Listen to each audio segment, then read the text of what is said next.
Je voudrais vous poser une question de la part d'une sœur qui vient de découvrir vos messages. Et la sœur vient de sortir des églises bâtiments après avoir découvert vos messages.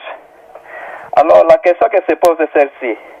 Alors c'était jour de la veillée de prière entre la nuit du 31 et 1er janvier 2014. Alors, comme d'habitude dans les églises bâtiments, on aime prophétiser, faire des prophéties de la nouvelle an qui commence.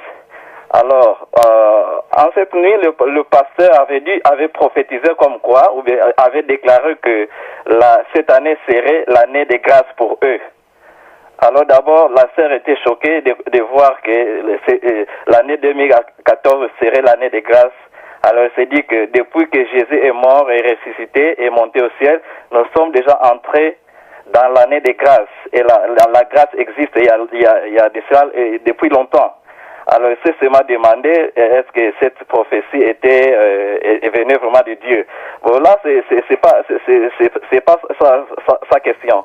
Elle voulait juste savoir parce que lors de cette nuit, le pasteur avait demandé à 12 personnes de se lever, les personnes qui voudraient prendre en charge les loyers de l'église. Donc 12 personnes, c'est-à-dire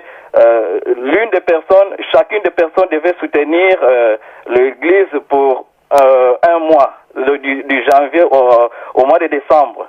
Donc il se le partage, l'année tout entière, il se le partage à 12 pour payer les loyers de l'église.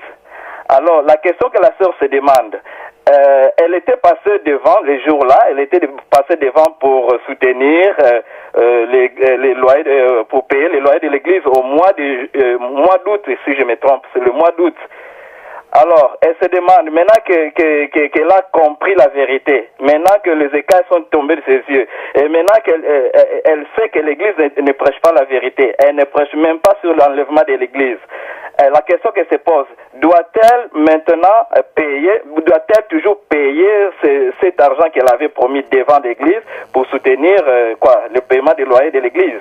Non, pas du tout. C'est ça la grande question qu'elle se pose maintenant, elle est vraiment confuse. Elle est libre, comme elle est sortie de là.